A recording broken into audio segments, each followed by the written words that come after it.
ক্ষমতার উৎসব, ক্ষমতার মালিক আমার সংবিধান বলতেছে জনগণ, কিন্তু কোরআন বলতেছে ক্ষমতার মালিক, ক্ষমতার উৎসব একজন, তিনি কে?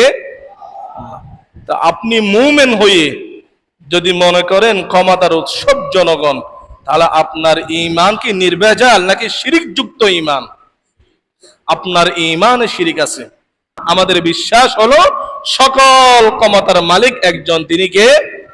এটা ঈমান। এই ঈমান যদি আমাদের মধ্যে থাকে, নির্ভেজাল ঈমান যদি আমরা গ্রহণ করতে পারি, বিশ্বাস করতে পারি, আমরা এখানেও নিরাপদ, চিরস্থায়ী জীবনেও নিরাপদ। লা তুশরিক বিল্লাহ, কখনো আল্লাহর সাথে কাউকে শরীক করবে না। আল্লাহর জাত, আল্লাহর গুণাবলী, আল্লাহ যে সমস্ত গুণান্বিত, এর সাথে পৃথিবীর কাউকে শরীক করবে না। কারণ শিরিক গুনাহ হলো লা যুলমুন আযীম, বড় গুনাহ। এই শিরিক গুনাহ আমরা প্রতিনিয়ত করি। যদিও আমরা বড় শিরিক মূর্তির সামনে গিয়ে মাথা নত করি না, বড় শিরিক মাজারে গিয়ে আমরা সেজদা করি না, এই ধরনের বড় শিরিক যদি আমরা নাও করি, কিছু ছোটখাটো কবিরা শিরিক গুনাহ আমরা করে ফেলি, যেগুলোর কারণে আমাদের ঈমান চলে যায়, আমরা ঈমান হারা হয়ে যাই। কিছু গুনাহ আছে মানুষ গোপন করে, কিছু গুনাহ এমন আছে যেগুলোকে মানুষ গুনাহে মনে করে না, এগুলো প্রকাশ্য করে, এবং আরো বেশি প্রকাশ হওয়ার জন্য সোশ্যাল মিডিয়ার মধ্যে সেগুলো দেয়, পোস্ট দেয়। এই সমস্ত প্রকাশ্য গুনাহ যারা করে বা গোপনে করে যারা গুনাহগুলো প্রকাশ করে, আল্লাহ তাআলা বলেন তারা জমিনেও নিরাপদ থাকতে পারবে না, কবরে গেলেও তারা নিরাপদে বসবাস করতে পারবে না। প্রথমত কথা হলো, বেহায়া প্রকাশ্য গুনাহকে আল্লাহ পছন্দ করেন না, বা গুনাহ করলেও সেটা প্রকাশ করাকে আল্লাহ পছন্দ করেন না। সূরা নিসা 148 নম্বর আয়াত, 6 নম্বর পারার প্রথম আয়াত, আল্লাহ রাব্বুল আলামিন বলেন, লা ইউহিব্বুল্লাহুল জাহরা বিস-সুই মিনাল কওলি ইল্লা মান যুলিম। লা ইউহিব্বুল্লাহুল জাহরা বিস-সুই, লা ইউহিব্বু, আল্লাহ পছন্দ করেন না, আল জাহরা বিস-সুই মিনাল কওল, ফুহুশ কথা, এমন কথা যে কথা শুনতেও মন চায় না, এমন কথা প্রকাশ হোক জনগণের মাঝে, এ কথা আল্লাহ পছন্দ করেন না। হ্যাঁ, ইল্লা মান যুলিম, তবে সে যদি জালেম হয়, জালেমের জুলুম জাতির সামনে প্রকাশ করাকে আল্লাহ অপছন্দ করেন না, বরং তিনি পছন্দই করেন। জালেমের জুলুম, এখান থেকে আমাদের একটা প্রশ্নের উত্তর পেয়ে যাই। কিছু মানুষ না বুঝে বলে যে হুজুর আপনারা তো ওয়াজ করেন গীবত করা মহাপাপ, গীবত করা মহাপাপ, সমালোচনা করা মহাপাপ, এবং গত জুমায় আপনি বলেছিলেন মুমিন সম্পর্কে খারাপ ধারণা পোষণ করা যাবে না, গীবত করা যাবে না। হ্যাঁ, সঠিক শুনছেন, তবে জালেম সম্পর্ক নয়। আল্লাহ কোরআনে বলতেছে গীবত করা মহাপাপ, তবে জালেমের জুলুম এটা গীবত নয়, এটা প্রতিবাদ, এটা করতে হবে, না করলে তুমি মুমিন থাকবে না। লা ইউহিব্বুল্লাহুল জাহরা বিস-সুই মিনাল কওলি ইল্লা মান যুলিম, আল্লাহ রাব্বুল আলামিন বলেন বেহায়া কথা প্রকাশ করাকে আল্লাহ পছন্দ করেন না, ইল্লা মান যুলিম, তবে যদি কেউ জুলুম করে। জুলুম যদি কেউ করে থাকে, তার জুলুমের কথা সমাজে বলতে হবে, কারণ ওই মানুষ বাঁচার জন্য। সমাজের মধ্যে এমন কিছু মানুষ আছে যারা ফুহুশ কথা সমাজের মধ্যে প্রচার হোক এটাকে পছন্দ করে, ফুহুশ কাজ সমাজের মধ্যে প্রচার হোক তারা পছন্দ করে। এমন এমন কথা তারা সোশ্যাল মিডিয়ার মধ্যে পোস্ট দেয় যেগুলো শুনতেও খারাপ লাগে, পড়তেও খারাপ লাগে। এরকম কিছু মানুষ আমাদের দেশে আছে। আল্লাহ রাব্বুল আলামিন বলেন এই ধরনের মানুষ যারা আছে, লাহুম আযাবুন আলীম ফিদ দুনিয়া ওয়াল আখিরাহ, তাদের কোনো নিরাপত্তা নেই, দুনিয়াতেও তারা আল্লাহর আযাব ভোগ করবে, আখিরাতেও তারা আল্লাহর আযাব ভোগ করবে। কোন ধরনের বাধা নাই বেহায়াপনার মধ্যে। গানের অনুষ্ঠান, যাত্রাপালার অনুষ্ঠান, এই ধরনের অনুষ্ঠানে দেশীয়ভাবে প্রশাসনিকভাবে বিগত সময় বাধা হয়েছে আপনাদের জানা মতে? কথা বলে আমার কথা আপনাদের বোঝা আসতেছে না মনে হয়। যাত্রাপালা গানের অনুষ্ঠানে আজ পর্যন্ত কোন প্রশাসন নিষেধ করেছে, বাধা দিছে? কিন্তু যখন কোরআনের মাহফিল হতো তাফসীরের মাহফিল হতো, উলামায়ে কেরাম যখন সঠিক ব্যাখ্যা দিতেন তখন কি বলতো? রাজনৈতিক আলোচনা করা, কথা বলেন, রাজনৈতিক আলোচনা করা যাবে না। বেহায়াপনার মধ্যে কোনো বাধা নেই, তাফসীরুল কোরআনের মাহফিলের মধ্যে বাধা। এই জন্যই তো এই স্বৈর শাসকের অভ্যুত্থান হয়েছে, গঠনতন্ত্র হয়েছে। গণতন্ত্র হলো সম্পূর্ণ একটা হারাম। ইসলামের মধ্যে গণতন্ত্র নেই, ইসলামের মধ্যে আছে খেলাফত। কোরআন বলতেছে খেলাফত, হাদিস বলতেছে খেলাফত। এই জন্য আমরা খেলাফতে বিশ্বাসী। গণতন্ত্র নিরপেক্ষ, নিরপেক্ষ বলে, আচ্ছা নিরপেক্ষ কোনো কথা আছে? নিরপেক্ষ কি? ওটা একটা দলমত নিরপেক্ষ একটা দেশ না, এটা আমরা বিশ্বাস করতে পারি না। ধর্মীয় রাজনীতি নিষিদ্ধ হতে পারে না। ধর্মীয় রাজনীতি মানে ইসলাম। যে সমস্ত শাসকরা বিকিতাবিল্লাহ কোরআনের সংবিধান দিয়ে দেশ পরিচালনা করবে না, ওয়াইতাখাইয়ারু মা আনজালাল্লাহ, চুরির বিধান কি আল্লাহ ঠিক করে দিয়েছে, জেনার বিধান কি আল্লাহ কোরআনে বলে দিয়েছে, সমস্ত অপরাধের বিধান শাস্তি কি হবে আল্লাহ কোরআনে বলে দিয়েছে নাকি বলে দিয়ে নেই? প্রত্যেকটা অপরাধের শাস্তি আল্লাহ বলে দিয়েছে কোরআনে। যারা এই অনুযায়ী দেশ পরিচালনা করবে না, ইল্লা কদ জাআলাল্লাহু বাসাহুম বাইনাহুম, তাদের একটা শাস্তি পরস্পর আস্থা বিশ্বাস আল্লাহ তাআলা তুলে দিবেই। যে শাসক কোরআন অনুযায়ী দেশ পরিচালনা করবে না, সেই শাসকের প্রতি জনগণের আস্থা থাকে না। আস্থা আল্লাহ উঠাই দেয়, পরস্পর আস্থা থাকবে না। জনগণ প্রশাসকের প্রতি আস্থা রাখবে না, প্রশাসন জনগণের প্রতি আস্থা হারিয়ে ফেলে। এর এক নম্বর কারণ হলো লাম তাহকুম বিমা আনজালাল্লাহ, শাসকরা আল্লাহর বিধান মতো দেশ পরিচালনা না করার কারণে। অনৈক্য যেন আমাদের মধ্যে না থাকে, অনৈক্য যেন আমাদের মধ্যে কখনো না আসে। আমরা যেন সবাই ঐক্যবদ্ধ হতে পারি। ঐক্যবদ্ধ জাতি পৃথিবীর সবচাইতে শক্তিশালী জাতি হিসেবে গঠিত হয়। এই জন্য কুরআনুল কারীম আল্লাহ তাআলা জায়গায় জায়গায় আমাদেরকে ঐক্যবদ্ধ হওয়ার জন্য আদেশ করেছেন। সূরা আলে ইমরান 103 নম্বর আয়াত আল্লাহ বলেন, ওয়াতাসিমু বিহাবলিল্লাহি জামিআন ওয়া লা তাতাফাররাকু। আল্লাহ রাব্বুল আলামিন বলেন, ওয়াতাসিমু বিহাবলিল্লাহ, হে দুনিয়ার মানুষ আল্লাহর রশি কোরআনকে তোমরা আঁকড়ে ধরো, তোমরা ঐক্যবদ্ধ হও। সূরাতুশ শূরা 25 নম্বর পারা 13 নম্বর আয়াত আল্লাহ বলেন, শারাআ লাকুম মিনাদ দীনি মা ওয়াসা বিহি নূহা, হযরত নূহ, ইব্রাহিম, ঈসা থেকে শুরু করে সমস্ত জলিলুল কদর পয়গম্বর, এমন আমার আপনার নবীকেও আল্লাহ তাআলা একটা জিনিসের ওসিয়ত করলেন, আন আকিমুদ্দীন ওয়া লা তাতাফাররাকু ফীহি। হে নবীগণ, হে রাসূলগণ, হে জাতিগণ, দ্বীন প্রতিষ্ঠার জন্য সমস্ত মুসলমানকে ঐক্যবদ্ধ হতে হবে। আন আকিমুদ্দীন ওয়া লা তাতাফাররাকু ফীহি, তোমরা ঐক্যবদ্ধ হও, দ্বীন প্রতিষ্ঠা করো।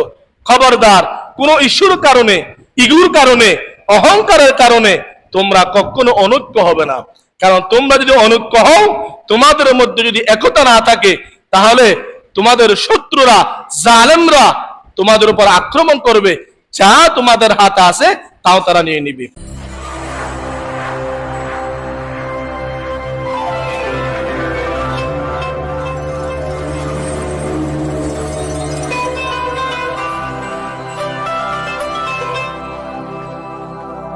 السلام عليكم ورحمة الله وبركاته.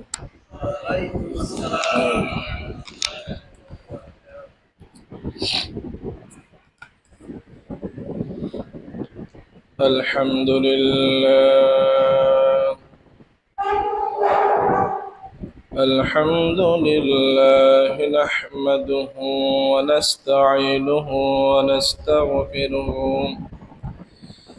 ونؤمن به ونتوكل عليه ونعوذ بالله من شرور أنفسنا ومن سيئات أعمالنا، من يهده الله فلا مضل له ومن يضلله فلا هادي له ونشهد أن لا إله إلا الله وحده لا شريك له ونشهد أن سيدنا وسندنا وحبيبنا وطبيب قلوبنا ومولانا محمدا عبده ورسوله الذي أرسله الله تعالى بالحق بشيرا ونذيرا وداعيا إلى الله بإذنه وسراجا منيرا أما بعد فأعوذ بالله من الشيطان الرجيم بسم الله الرحمن الرحيم واعتصموا بحبل الله جميعا ولا تتفرقوا وعن أبي الدرداء رضي الله تعالى عنه قال قال رسول الله صلى الله عليه وسلم عليكم بالجماعة فإنما يأكل الذئب الغنم القاصية أو كما قال النبي عليه الصلاة والسلام صدق الله مولانا العظيم وصدق رسوله النبي الكريم ونحن على ذلك لمن الشاهدين والشاكرين والذاكرين والحمد لله رب العالمين يا رب صل وسلم دائما أبدا على حبيبك خير الخلق كلهم بلغ العلا بكماله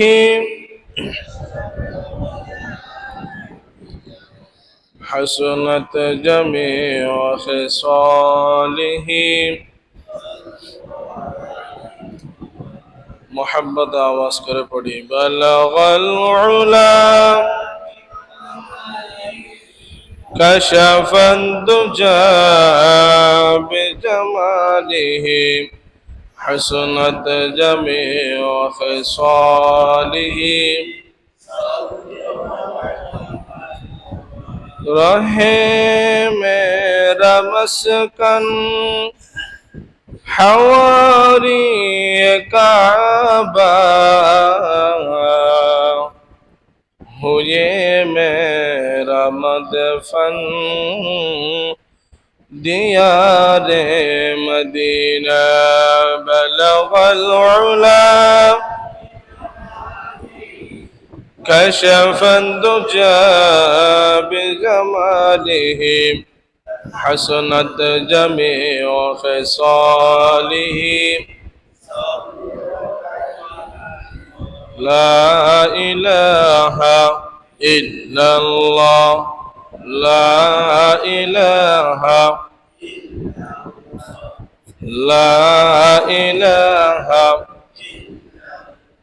حسبي ربي جل الله ما في قلبي غير الله نور محمد صلى الله لا إله إلا الله لا إله إلا الله لا إله إلا الله محمد رسول الله صلى الله عليه وسلم।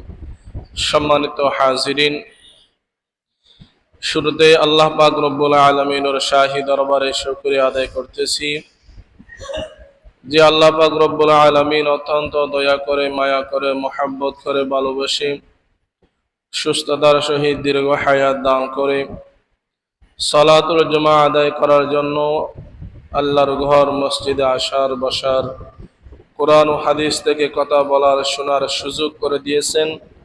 সেই জন্য আমরা সকলে কলিমাত শুকর আদায় করে পড়ি আলহামদুলিল্লাহ।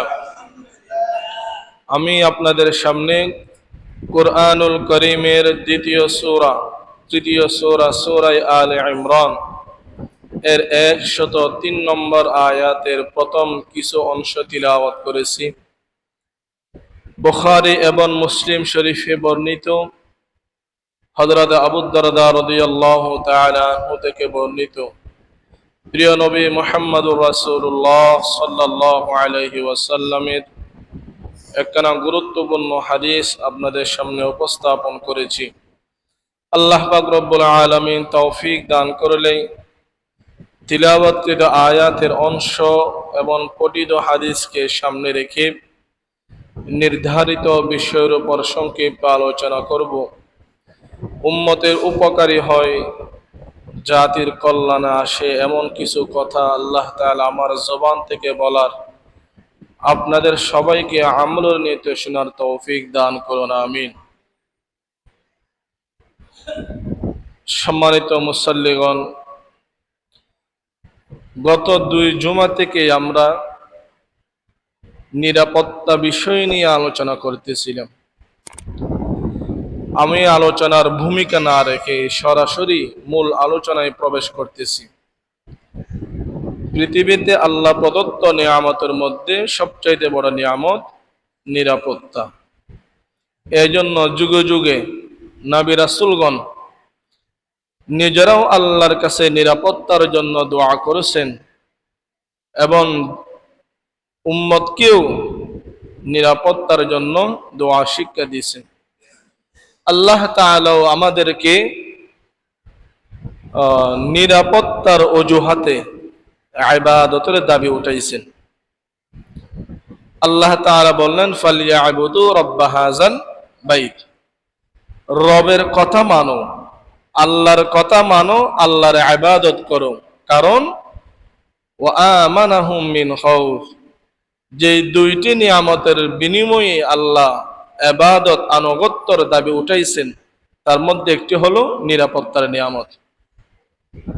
মুহতারাম হাজিরিন, রাসূল আকরাম সাল্লাল্লাহু আলাইহি ওয়াসাল্লাম নিরাপত্তার জন্য দোয়া করেছেন এবং নিজের মাতৃভূমিকে নিরাপদ নগরী বানানোর জন্য তার কিছু যৌক্তিক এবং ঐতিহাসিক সিদ্ধান্ত তিনি নিয়েছিলেন, পদক্ষেপ নিয়েছিলেন। তার মধ্যে আপনাদের সামনে কেবল একটা পদক্ষেপের কথা আমি আলোচনা করেছিলাম, সেটা হলো শান্তি সংঘ প্রতিষ্ঠিত করে রাসূল সাল্লাল্লাহু আলাইহি ওয়াসাল্লাম মক্কাতে নিরাপত্তার ব্যবস্থা বাস্তবায়ন করেছিলেন। আজকে আমরা জানব কোন কোন কাজ করলে, কোন কোন পদক্ষেপ গ্রহণ করলে আমি, আমার পরিবার, আমার সমাজ, আমার রাষ্ট্র ইহকালেও নিরাপদে বসবাস করতে পারবো এবং চিরস্থায়ী জীবনেও আমরা নিরাপদে বসবাস করতে পারবো। এমন কিছু পদক্ষেপ, আমলের কথা আমি আপনাদের সামনে তুলে ধরার চেষ্টা করব। সর্বপ্রথম যে আমলটি করলে দুনিয়াতেও আমরা নিরাপদে থাকতে পারবো এবং মৃত্যুর পরেও নিরাপদে বসবাস করতে পারবো, সে আমল হলো তাওহীদুল্লাহ খালিসা, নির্ভেজাল আল্লাহর একত্ববাদ স্বীকার করা, নির্ভেজাল ঈমান আনা, এমন বিশ্বাস অন্তরে স্থাপন করা যার মধ্যে কোনো সংশয়, কোনো সন্দেহ না থাকে। ঈমান এর অর্থ হলো বিশ্বাস। আল্লাহ তাআলার যে সকল বিষয়ের উপর ঈমান আনার জন্য রাসূলের মাধ্যমে আমাদেরকে শিক্ষা দিলেন। আপনারা জানেন কম বেশি সবাই হাদিসে জিবরিল, যে হাদিসের মাধ্যমে আল্লাহর রাসূল ঈমানের শিক্ষা দিলেন। জৈনক ব্যক্তি, আসলে তিনি অপরিচিত নয়, আমাদের সকলের প্রিয় পরিচিত ব্যক্তি হযরত জিবরিল আলাইহিস সালাতু ওয়াস সালাম। অপরিচিত মানুষের বেশ ধরে রাসূলের সামনে তিনি বসে জিজ্ঞাসা করলেন, আখবিরনি আনিল ঈমান।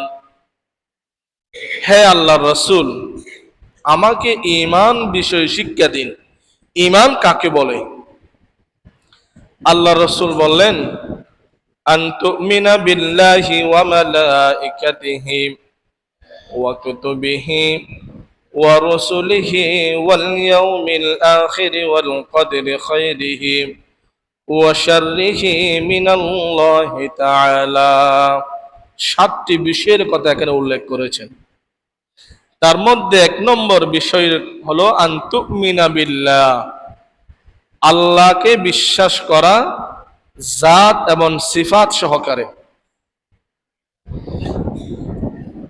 সিফাত সহকারে বিশ্বাস করা, আল্লাহর যে সমস্ত গুণাবলী কেবল আল্লাহর সাথে খাস, তিনি ব্যতীত আর কারো মধ্যে এই গুণাবলী নেই, এমন সিফাত সহকারে, এমন গুণাবলী সহকারে ঈমান আনার নাম হলো ঈমান। যেমন আল্লাহ তাআলার যতগুলি গুণাবলী আছে এর তো কোনো হিসাব নেই। অনেকে বলে 99টি বলে, আরো অনেক আছে। তার মধ্যে একটা গুণ হলো আল্লাহর মালিকুল মুলকি। বলেন, আল্লাহর একটা গুণ হলো কি? মালিকাল মুলকি। আমি মালিকু বলছি কি জন্য? আগে যেহেতু কুলিল্লাহুম্মা বলি নাই। আল্লাহ হলেন সব ক্ষমতার মালিক, মালিকাল মুলকি। সব ক্ষমতার মালিক একজন, তিনি হলেন আল্লাহ। কুলিল্লাহুম্মা মালিকাল মুলকি তুতিল মুলকা মান তাশা ওয়া তানজিউল মুলকা মিম্মান তাশা। আল্লাহ রাব্বুল আলামিন বলেন, হে নবী, আপনি আপনার উম্মতকে, জনগণকে একথা বলে দেন, ক্ষমতার উৎসব একজন, তিনি কে? আল্লাহ। এই জন্য সংবিধান এরকম হওয়া উচিত, সমস্ত ক্ষমতার মালিক একজন, তিনি কে? এখন আমাদের সংবিধান তো আর ভিন্ন কথা বলে, ক্ষমতার উৎসব কে?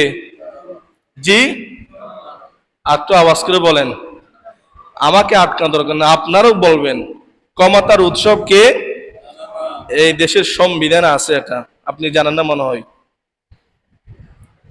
ক্ষমতার উৎসব, ক্ষমতার মালিক আমার সংবিধান বলতেছে জনগণ, কিন্তু কোরআন বলতেছে ক্ষমতার মালিক, ক্ষমতার উৎসব একজন, তিনি কে? তা আপনি মুমিন হয়ে যদি মনে করেন ক্ষমতার উৎসব জনগণ, তাহলে আপনার ঈমান কি নির্ভেজাল নাকি শিরিক যুক্ত ঈমান? আপনার ঈমানে শিরিক আছে। কত বুঝাইতে পারি নাই। हम मुसलमान है मगर हम में मुसलमानी नहीं, हम में ईमान है मगर हम मोमिने कामिल नहीं। কি কথা বলা হয়েছে? মালিকাল মুলকি একজন, সমস্ত ক্ষমতার মালিক, ক্ষমতার উৎসব একজন আল্লাহ, কিন্তু আমি আপনি মনে করি ক্ষমতার উৎসব জনগণ। ক্ষমতার উৎসব, ক্ষমতার মালিক জনগণ, ক্ষমতার মালিক আল্লাহ। আপনারা তো সবাই চেয়েছিলেন সে যেন ক্ষমতায় না আসে, ঠিকই চলে আসলো। বুঝাইতে পারি না কথা। যাকে আপনারা দুইবার নির্বাচনে দেশের নেতৃত্বে আসো, কেউ চাই নাই জনগণ, এরপরেও কিন্তু সেই যেভাবে হোক ক্ষমতায় চলে আসলো। যদি ক্ষমতার উৎসব মালিক যদি জনগণ হয়, সে কিভাবে ক্ষমতায় আসলো? তাহলে বোঝা গেল ক্ষমতার উৎসব মালিক জনগণ নয়, ক্ষমতার মালিক দেওয়াকে, ক্ষমতার মালিক বানায় কে? আল্লাহ। আর এখন যে ক্ষমতাই নাই, ক্ষমতা হাতছাড়া হয়ে গেছে, আপনারা নামান নাই, আপনারা একটু প্রতিবাদ করেছেন, মূলত তাকে ক্ষমতা থেকে নামাইছেন একজন, তিনি কে? এই ঈমান যদি আপনাদের না থাকে আপনারা পূর্ণাঙ্গ মুমিন হতে পারবেন না। কেন আল্লাহ ক্ষমতা থেকে নামাইছে? জুলুম, অহংকার, আমিত্ব, বৈষম্য, এই সমস্ত অন্যায়ের কারণে আল্লাহ তাকে ক্ষমতা উচ্যুত করেছে, তার অভ্যুত্থান ঘটাইছে। কারিগর কিন্তু একজনেই, মাঝখানে আপনাদেরকে সামান্য প্রতিবাদ করাইছে। এই জন্য আল্লাহর গুণাবলী সহকারে আল্লাহকে বিশ্বাস করা, আর আল্লাহর গুণ থেকে একটা গুণ হলো মালিকাল মুলকি, সমস্ত ক্ষমতার মালিক একজন, তিনি কে? তুতিল মুলকা মান তাশা, তিনি যাকে ইচ্ছা তখন ক্ষমতার মালিক বানায়। ওয়া তানজিউল মুলকা মিম্মান তাশা, যাকে ইচ্ছা ক্ষমতা থেকে অপমানিত করে, অপদস্থ করে টেনে হিঁচড়ে ফেলে দেয়। যাকে আপনারা প্রধান উপদেষ্টা বানিয়েছেন, আন্দোলনের শুরু থেকে শেষ পর্যন্ত তার কোনো অবদান দেখতেছি না, সে মাঠে ছিল না, কিন্তু এখন সে প্রধান উপদেষ্টা, আল্লাহ তাকে উঠাইছে। ওয়া তানজিউল মুলকা মিম্মান তাশা, দীর্ঘ 16 থেকে 17 বছর যে স্বৈরের শাসককে আপনার নামাইতে পারেন নাই, আল্লাহ তাকে মুহূর্তের মধ্যে ক্ষমতা থেকে নামাই দিছে। এটার নাম হলো আল্লাহ। গাগাদারা মুলকে বকশিম গাহ চাহেরা চোগাদাম, গাহ গাদারা মুলকে বকশি গাহ চাহেরা চোগাদাম, আজবরায়ে নেমেনানে দরবাদার হায়রা কুনি। আল্লাহ যাকে ইচ্ছা ক্ষমতায় বসায়, যাকে ইচ্ছা ক্ষমতা থেকে নামায়। তাহলে আজকে থেকে আমাদের ঈমান, আমাদের বিশ্বাস হলো সকল ক্ষমতার মালিক একজন, তিনি কে?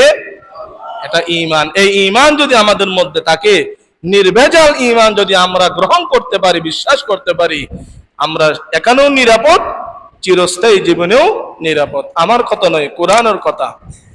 সূরা আনআম 82 নং আয়াত আল্লাহ বলেন, আল্লাযীনা আমানু ওয়া লাম ইয়ালবিসু ঈমানাহুম বিযুলমিন উলাইকা লাহুমুল আমনু ওয়া হুম মুহতাদুন। আল্লাহ রাব্বুল আলামিন বলেন, আল্লাযীনা আমানু, যারা ঈমান আনলো, ওয়া লাম ইয়ালবিসু ঈমানাহুম বিযুলমিন, ঈমান আনার পরে কি? ঈমান আনার পরে তাদের ঈমানকে জুলুমের সাথে মিলাই নাই। উলাইকা লাহুমুল আম, যারা এরকম নির্ভেজাল ঈমান নিয়ে দেশে সমাজে বসবাস করবে, আল্লাহ বলেন তারাই নিরাপদ। উলাইকা লাহুমুল আমনু, তারাই নিরাপদে বসবাস করবে, এখানেও চিরস্থায়ী জীবনেও। ওয়া হুম মুহতাদুন, এবং তারাও কেবল হেদায়েত প্রাপ্ত। এই আয়াত যখন অবতীর্ণ হয়, সাহাবায়ে কেরামের মধ্যে এক ধরনের কৌতূহল সৃষ্টি হলো। হযরত আব্দুল্লাহ ইবনে ওমর রাদিয়াল্লাহু তাআলা আনহুমা, বুখারী এবং মুসলিমের হাদিস, তিনি বর্ণনা করেন, লাম্মা নাযালাত আল্লাযীনা আমানু ওয়া লাম ইয়ালবিসু ঈমানাহুম বিযুলমিন, বলে এই আয়াত যখন অবতীর্ণ হয়, শাক্কা যালিকা আলাল মুসলিমিনা, তৎকালীন যারা মুসলিম ছিল সাহাবায়ে কেরাম, তাদের প্রতি এই আয়াতটা ভারী হয়ে গেছে, মানে দুশ্চিন্তার কারণ হয়ে গেছে। তারা এই আয়াত শোনার সাথে সাথে রাসূলের কাছে এসে জিজ্ঞাসা করলেন, ইয়া রাসূলুল্লাহ আইয়ুনা লা ইয়াজলিমু নাফসা, আমাদের মধ্যে এমন তো কোনো ব্যক্তি নেই যে গুনাহ করে না। আল্লাহ বলতেছেন, ওয়ালাম আল্লাযীনা আমানু ওয়া লাম ইয়ালবিসু ঈমানাহুম বিযুলমিন, যারা গুনাহ করে না, আর তারা এই জুলুম থেকে সাহাবায়ে কেরাম মনে করছে গুনাহ। এই জন্য তারা রাসূলের কাছে জিজ্ঞাসা করলো, ইয়া রাসূলুল্লাহ, আল্লাহ তো বলছেন যারা ঈমানের সহিত গুনাহ করবে না তারা নিরাপদ, কিন্তু আমরা তো ঈমান আনছি, মাঝে মধ্যে প্রবৃত্তির চাহিদাই হোক, যে কোনো কারণে আমরা গুনাহের মধ্যে লিপ্ত হয়ে যাই, তাহলে কি আমরা নিরাপদ বসবাস করতে পারবো না? ফাকালা রাসূলুল্লাহ লাইসা যালিকা, তোমরা যে জুলুম থেকে গুনাহ অর্থ তোমরা নিচ্ছ, জুলুম অর্থ কিন্তু গুনাহ নয়। ইন্নামা হুয়া যালিকা কামা ক্বালা লুকমানু লিবনিহি, বলে জুলুমের অর্থ হলো সেই অর্থ যে অর্থে তার লুকমান হাকিম আলাইহিস সালাতু ওয়াস সালাম তার সন্তানকে বলেছিলেন।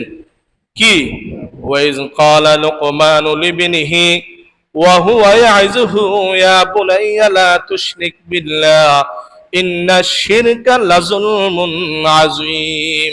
লোকমান হাকিম বলেন তার সন্তানকে, হে আমার সন্তান, আমি তোকে নসিহত করতেছি, লা তুশরিক বিল্লাহ, কখনো আল্লাহর সাথে কাউকে শরীক করবে না। আল্লাহর জাত, আল্লাহর গুণাবলী, আল্লাহ যে সমস্ত গুণান্বিত, এর সাথে পৃথিবীর কাউকে শরীক করবে না।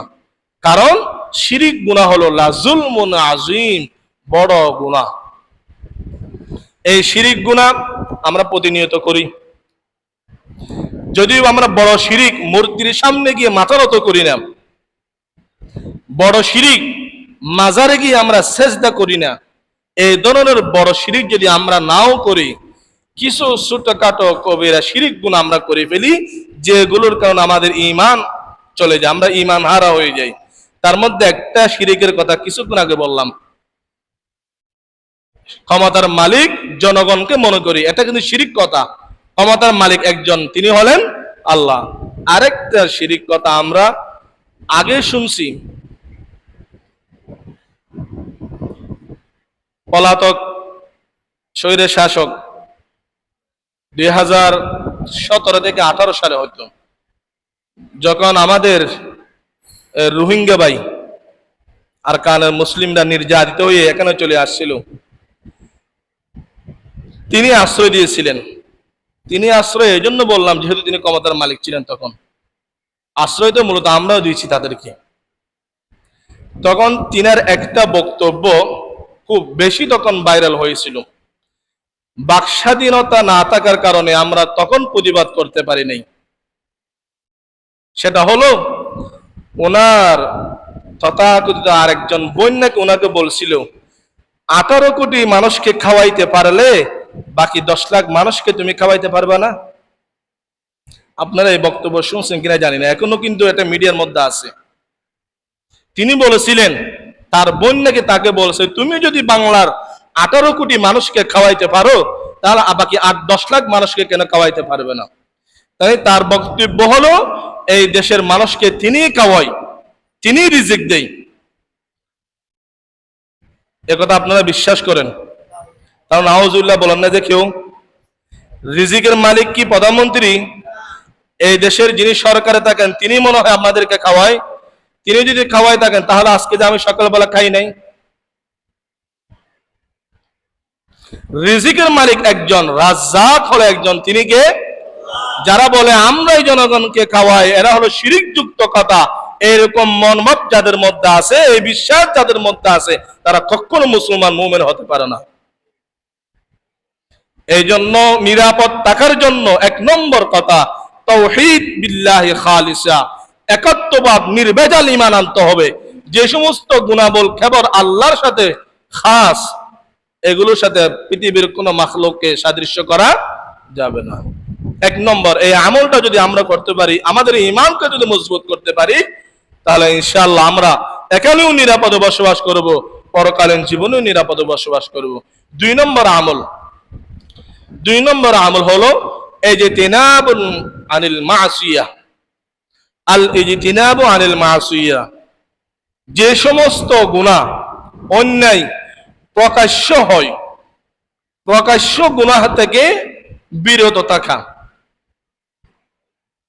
কিছু গুনাহ আছে মানুষ গোপন করে, কিছু গুনাহ এমন আছে যেগুলোকে মানুষ গুনাহে মনে করে না, এগুলো প্রকাশ্য করে, এবং আরো বেশি প্রকাশ হওয়ার জন্য সোশ্যাল মিডিয়ার মধ্যে সেগুলো দেয়, পোস্ট দেয়। এই সমস্ত প্রকাশ্য গুনাহ যারা করে বা গোপনে করে, যারা গুনাহগুলো প্রকাশ করে, আল্লাহ তাআলা বলেন তারা জমিনেও নিরাপদ থাকতে পারবে না, কবর গেলেও তারা নিরাপদে বসবাস করতে পারবে না। প্রথমত কথা হলো, বেহায়া প্রকাশ্য গুনাহকে আল্লাহ পছন্দ করেন না, বা গুনাহ করলেও সেটা প্রকাশ করাকে আল্লাহ পছন্দ করেন না। সূরা নিসা 148 নম্বর আয়াত, 6 নম্বর পারার প্রথম আয়াত, আল্লাহ রাব্বুল আলামিন বলেন, লা ইউহিব্বুল্লাহুল জাহরা বিস-সুই মিনাল কওলি ইল্লা মান যুলিম। লা ইউহিব্বুল্লাহুল জাহরা বিস-সুই, লা ইউহিব্বু, আল্লাহ পছন্দ করেন না আল জাহরা বিসসুই মিনাল কওল, ফুহুশ কথা, এমন কথা যে কথা শুনতেও মন চায় না, এমন কথা প্রকাশ হোক জনগণের মাঝে, এটা আল্লাহ পছন্দ করেন না। হ্যাঁ, ইল্লা মান যুলিম, তবে সে যদি জালেম হয়, জালেমের জুলুম জাতির সামনে প্রকাশ করাকে আল্লাহ অপছন্দ করেন না, বরং তিনি পছন্দই করেন। জালেমের জুলুম, এখান থেকে আমাদের একটা প্রশ্নের উত্তর পেয়ে যাই। কিছু মানুষ না বুঝে বলে যে হুজুর আপনারা তো ওয়াজ করেন গীবত করা মহাপাপ, গীবত করা মহাপাপ, সমালোচনা করা মহাপাপ, এবং গত জুমায় আপনি বলেছিলেন মুমিন সম্পর্কে খারাপ ধারণা পোষণ করা যাবে না, গীবত করা যাবে না। হ্যাঁ, সঠিক শুনছেন, তবে জালেম সম্পর্ক নয়। আল্লাহ কোরআনে বলতেছে গীবত করা মহাপাপ, তবে জালেমের জুলুম এটা গীবত নয়, এটা প্রতিবাদ, এটা করতে হবে, না করলে তুমি মুমিন থাকবে না।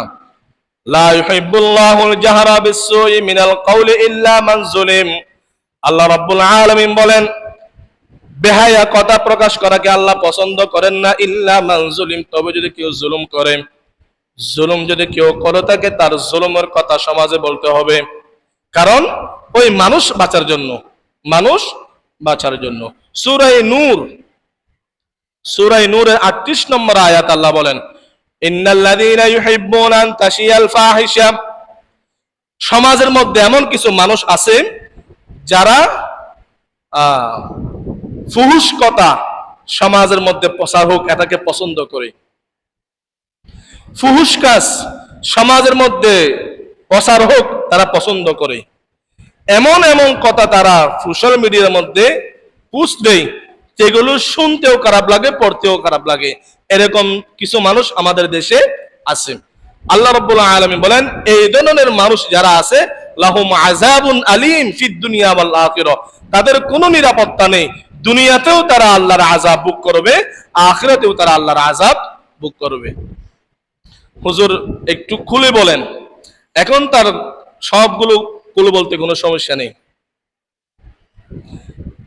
আমাদের সমাজে এক শ্রেণীর মানুষ আছে যারা অভিনয়ের নামে সমাজ এবং দেশের মধ্যে অশ্লীলতা, বেহায়াপনা, যৌনাচার শিক্ষা দেয় মানুষকে।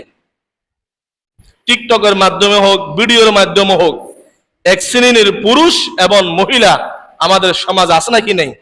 আপনাদের এখানে না থাকলেও দেশে অহরহ আছে যারা অভিনয়ের নামে, সংস্কৃতির নামে যত ধরনের বেহায়াপনা হতে পারে সবগুলো তারা সোশ্যাল মিডিয়ার মধ্যে প্রকাশ করে। আবার এদেরকে জাতীয়ভাবে পুরস্কৃত করা হয়। ইন্নাল্লাযীনা ইউহিব্বুনা আন তাশিয়াল ফাহিশা, নায়ক নায়িকাদেরকে জাতীয়ভাবে পুরস্কৃত করা হয়, বিলিনদেরকে জাতীয়ভাবে পুরস্কৃত করা হয়, অথচ আল্লাহ তাআলা বলেন এদের কারণে কিন্তু আমাদের সমাজের মধ্যে আযাব গজব নাজিল হয়। যে সমস্ত গুনাহের কারণে আমরা নিরাপত্তাহীনতায় ভুগি, এরকম গুনাহ যারা করে সমাজের মধ্যে রাষ্ট্রীয়ভাবে তাদেরকে সম্বর্ধনা দেওয়া হয়। শুনতে আপনাদের খারাপ লাগে কথা। হযরত ইবনে ওমর রাদিয়াল্লাহু তাআলা আনহুমা লম্বা হাদিস, 5টা গুনাহের কথা তিনি উল্লেখ করেছেন যে 5 গুনাহের কারণে এই জাতি 5 ধরনের শাস্তির ভোগান্তিতে পড়তে হবে, নিরাপত্তা উঠে যাবে আল্লাহর পক্ষ থেকে। হযরত ইবনে ওমর রাদিয়াল্লাহু তাআলা আনহুমা বলেন আকবালা আলাইনা রাসূলুল্লাহ সাল্লাল্লাহু আলাইহি ওয়াসাল্লাম, একদিন আল্লাহর রাসূল হঠাৎ আমাদের সামনে উপস্থিত হলেন। ফাকালা খামসুন ইযা উবতুলিতুম বিহিন্না, আল্লাহ রাসূল বলেন 5টা গুনাহ এমন আছে যে গুনাহের মধ্যে জাতি যদি লিপ্ত হয় 5টা বড় বড় আযাব তাদেরকে ভোগ করতে হবে। ওয়া আউযু বিল্লাহি আন তুদরিকুহুন্না, আমি আল্লাহর কাছে আশ্রয় চাই উম্মতের পক্ষ হতে আমার উম্মত যেন এই ধরনের গৃহীত কাজের মধ্যে, নিকৃষ্ট কাজের মধ্যে যেন আমার উম্মত লিপ্ত না হয়। তার মধ্যে একটা হলো লাম তুযহিরিল ফাহিশাতু ফি কওমিন কাতুম ইল্লা ফাশা ফীহিমুত তাউন। 1 নম্বর, যে সমাজ, যেই দেশের মধ্যে বেহায়াপনা, বাধাহীন ভাবে হবে, কোন ধরনের বাধা নাই বেহায়াপনার মধ্যে। গানের অনুষ্ঠান, যাত্রাপালার অনুষ্ঠান, এই ধরনের অনুষ্ঠানে দেশীয়ভাবে প্রশাসনিকভাবে বিগত সময় বাধা হয়েছে আপনাদের জানা মতে? কথা বলে আমার কথা আপনাদের বোঝা আসতেছে না মনে হয়। যাত্রাপালা, গানের অনুষ্ঠানে আজ পর্যন্ত কোন প্রশাসন নিষেধ করেছে, বাধা দিছে? কিন্তু যখন কোরআনের মাহফিল হতো, তাফসীরের মাহফিল হতো, উলামায়ে কেরাম যখন সঠিক ব্যাখ্যা দিতেন তখন কি বলতো? রাজনৈতিক আলোচনা করা, কথা বলেন, রাজনৈতিক আলোচনা করা যাবে না। বেহায়াপনার মধ্যে কোনো বাধা নেই, তাফসীরের কোরআনের মাহফিলের মধ্যে বাধা। এই জন্যই তো এই স্বৈর শাসকের অভ্যুত্থান হয়েছে, গঠপতন হয়েছে। আপনারা হয়তো আমার কথা বুঝেন না। রাজনৈতিক আলোচনা কি আর কোরআনের ব্যাখ্যা কি, আকাশ পাতাল ব্যবধান আছে। আমাদের দেশের রাজনীতি দল তো হলো এক দল অপর দলের নাম ধরে ধরে বলা। আব্রাহাম লিঙ্কনে যে রাজনীতি আপনারা করেন, বিশ্বাস করেন, যদিও আমি করিও না, বিশ্বাসও করি না, এই গণতন্ত্র আমি বিশ্বাস করি না এবং করিও না। কারণ গণতন্ত্র হলো সম্পূর্ণ একটা হারাম।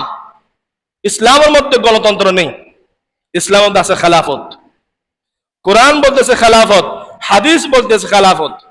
এজন্য আমরা খেলাফতে বিশ্বাসী। গণতন্ত্র নিরপেক্ষ, নিরপেক্ষ বলে, আচ্ছা নিরপেক্ষ কোনো কথা আছে? নিরপেক্ষ কি? ওটা একটা ধর্ম দলমত নিরপেক্ষ একটা দেশ না, তাহলে এটা আমরা বিশ্বাস করতে পারি না। ধর্মীয় রাজনীতি নিষিদ্ধ হতে পারে না, ধর্মীয় রাজনীতি মানে ইসলাম।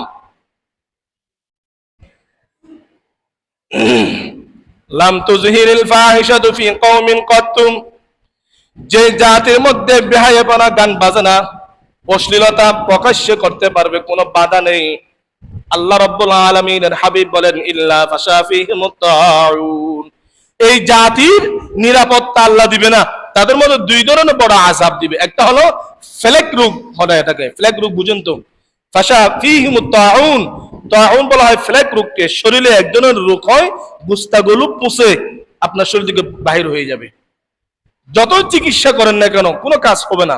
এই ফ্লেক রোগ যদি আল্লাহ তাআলা কোনো জাতিকে দিয়ে থাকে, বিগত সময় অনেক জাতিকে দিছে আল্লাহ তাআলা, কি জন্য দিছে? প্রকাশ্যে বেহায়াপনা করার কারণে। বলতেও লজ্জা লাগে আমাদের। বেহায়াপনা অনুষ্ঠানের মধ্যে গিয়ে সরকারের মানুষ, জনপ্রতিনিধি মানুষ সেখানে গিয়ে বসে মেয়েদের ডান্স দেখতেছে, নাচ দেখতেছে, আবার নিজেও করে। কেবল ওই বেহায়া নর্তকীদের দেহ দেখতেছে না, নিজেও স্টেজ উঠে সেখানে নাচ শুরু করে দেই। এরকম নির্লজ্জ, বেহায়া, চরিত্রহীন, লম্পট যদি দেশের শাসক হয়, সেই দেশের জনগণ কোনোদিন নিরাপদ থাকতে পারে না। হাদিসের কথা। লাম তুযহিরিল ফাহিশাতু ফী কওমিন কাত্তুম, এই জন্য হে নগরের মুসলমান সাবধান করে দিলাম, আগামীতে যাকে আপনারা জনপ্রতিনিধি ঠিক করবেন তার চরিত্রগুলো ঠিক করে দেখবেন।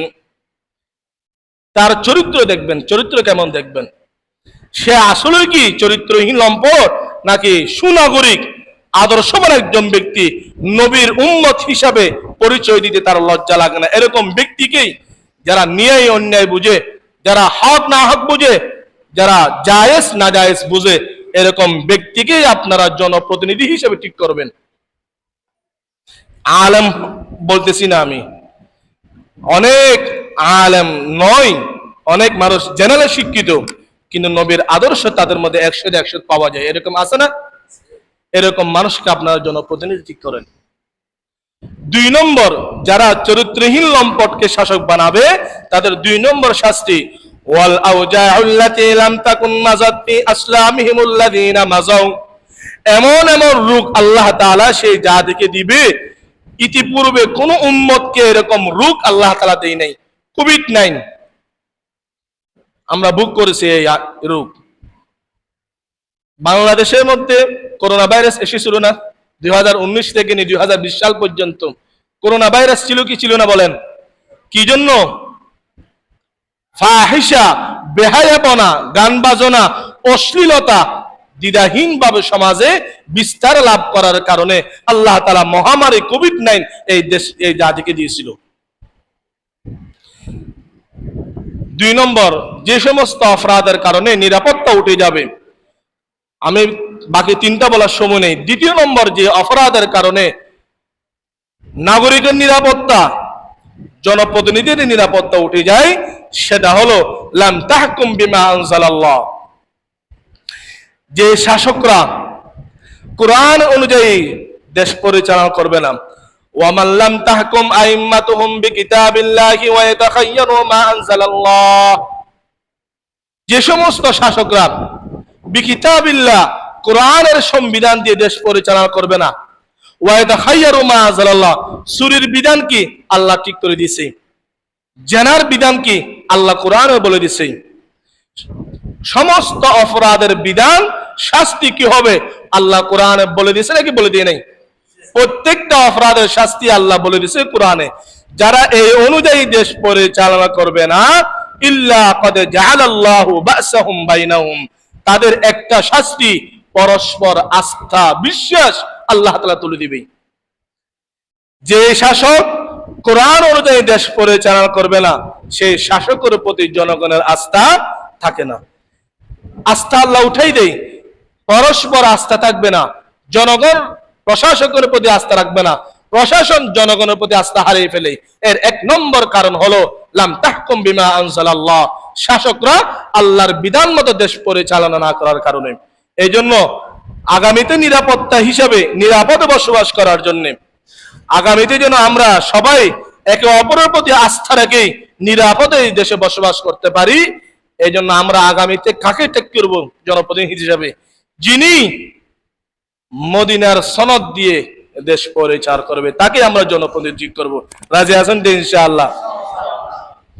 আমি আলেমের কথা বলি নাই, কিন্তু আমি এর আগেও বলছি, তিনি আলেম হোক বা নন আলেম হোক, কেবল মুখে বললে হবে না আমি মদিনার সনদ দেশ পরিচালনা করব, মুখে বললে হবে না, সংবিধান মতে এটা বলতে, এটা সংবিধান হিসেবে হতে হবে। কারণ এটা এই জন্য বলতেছি, যদি মদিনার সনদে দেশ পরিচালিত হয়, কোরআন সংবিধানে দেশ পরিচালিত হলে দেশের সম্পদ, জনগণ, দেশ, জাতি, স্বাধীনতা সবকিছু নিরাপদ থাকবে, সবকিছু নিরাপদ থাকবে। আমার আপনার জান, মাল, সম্পদ, ইজ্জত এবং দেশ নিরাপদ থাকার জন্য বিকিতাবিল্লাহ, আল্লাহর বিধান ছাড়া অন্য কোনো বিধান দিয়ে দেশ পরিচালনা করলে কখনো নিরাপদ নগরী হবে না। আল্লাহ তাআলা আমাদের শাসককে, জনগণকে আল্লাহর বিধান মতো দেশ পরিচালিত যারা করবে তাদেরকে নির্বাচিত করার তৌফিক দান করুন, আমিন। কয় নম্বর কথা বললাম? 2 নম্বর আমল, যে আমলের বিনিময়ে আমি আপনি, আমার পরিবার, সমাজ, রাষ্ট্র নিরাপদে বসবাস করতে পারবে, সে আমল হলো যারা বেহায়াপনা করে, অশ্লীলতা যারা করে, বিশেষ করে প্রকাশ্য যারা অশ্লীলতা করে, তাদের প্রতিরোধ করা, প্রতিবাদ করা, তাদেরকে প্রতিহত করা, নিজেও না করা, যারা করবে তাদেরকে প্রতিহত করা। 3 নম্বর আমল, যে আমলের বিনিময়ে আমার আপনার দেশ, আমরা নিরাপদে বসবাস করতে পারবো, আদমুল ইখতিলাফ, অনৈক্য যেন আমাদের মধ্যে না থাকে, অনৈক্য যেন আমাদের মধ্যে কখনো না আসে, আমরা যেন সবাই ঐক্যবদ্ধ হতে পারি। ঐক্যবদ্ধ জাতি পৃথিবীর সবচাইতে শক্তিশালী জাতি হিসেবে গঠিত হয়। এই জন্য কুরআনুল কারীম আল্লাহ তাআলা জায়গায় জায়গায় আমাদেরকে ঐক্যবদ্ধ হওয়ার জন্য আদেশ করেছেন। সূরা আলে ইমরান 103 নম্বর আয়াত আল্লাহ বলেন, ওয়াতাসিমু বিহাবলিল্লাহি জামিআন ওয়া লা তাতাফাররাকু। আল্লাহ রাব্বুল আলামিন বলেন, ওয়াতাসিমু বিহাবলিল্লাহ, হে দুনিয়ার মানুষ, আল্লাহর রশি কোরআনকে তোমরা আঁকড়ে ধরো, তোমরা ঐক্যবদ্ধ হও। সূরাতুশ শূরা 25 নম্বর পারা 13 নম্বর আয়াত আল্লাহ বলেন, শারা'a লাকুম মিনাদ দীনি মা ওয়াসা বিহি নূহা। হযরত নূহ, ইব্রাহিম, ঈসা থেকে শুরু করে সমস্ত জলিলুল কদর পয়গম্বর, এমন আমার আপনার নবীকেও আল্লাহ তাআলা একটা জিনিসের ওসিয়ত করলেন, আন আকিমুদ্দীন ওয়া লা তাতাফাররাকু ফীহি। হে নবীগণ, হে রাসূলগণ, হে জাতিগণ, দ্বীন প্রতিষ্ঠার জন্য সমস্ত মুসলমানকে ঐক্যবদ্ধ হতে হবে। আন আকিমুদ্দিন ওয়া লা তাতাফাররাকু ফীহি, তোমরা ঐক্যবদ্ধ হও, দিন প্রতিষ্ঠা করো। খবরদার কোন ইস্যুর কারণে, ইগুর কারণে, অহংকারের কারণে তোমরা কখনো অনৈক্য হবে না। কারণ তোমরা যদি অনৈক্য হও, তোমাদের মধ্যে যদি একতা না থাকে, তাহলে তোমাদের শত্রুরা, জালেমরা তোমাদের উপর আক্রমণ করবে, যা তোমাদের হাতে আছে তাও তারা নিয়ে নিবে। আমার কথা নয়, রাসূলের কথা। হযরত আব্দুল্লাহ ইবনে ওমর রাদিয়াল্লাহু তাআলা আনহুমা, হযরত আবু দারদা রাদিয়াল্লাহু তাআলা আনহুমা এই হাদিসে বর্ণনাকারী, قال رسول الله صلى الله عليه وسلم عليكم بالجماعة। আল্লাহ রাসূল এই জাতিকে ভবিষ্যৎবাণী দিয়ে বলতেছেন, আলাইকুম বিল জামাআহ, হে জাতি তোমরা ঐক্যবদ্ধ হও, অনৈক্য হইও না। এক একটা ব্যানারে তোমরা অনৈক্য হইও না। আলাইকুম বিল জামাআহ, যারা মুসলিম জাতিকে নেতৃত্ব দাও, আল্লাহ তাদেরকে বলতেছে আলাইকুম বিল জামাআহ, এখনো সময় আছে, ঐক্যবদ্ধ হও।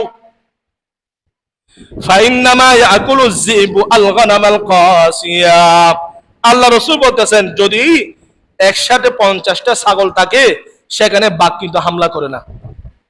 বাঘ সেখানে হামলা করতে ভয় পায়, কিন্তু যদি কোনো একটা ছাগল পৃথক হয়ে যায়, দল থেকে বাহির হয়ে যায়, মুহূর্তের মধ্যে বাঘ তাকে আক্রমণ করে, মুহূর্তের মধ্যে তাকে গ্রাস করে নিয়ে খেয়ে ফেলে।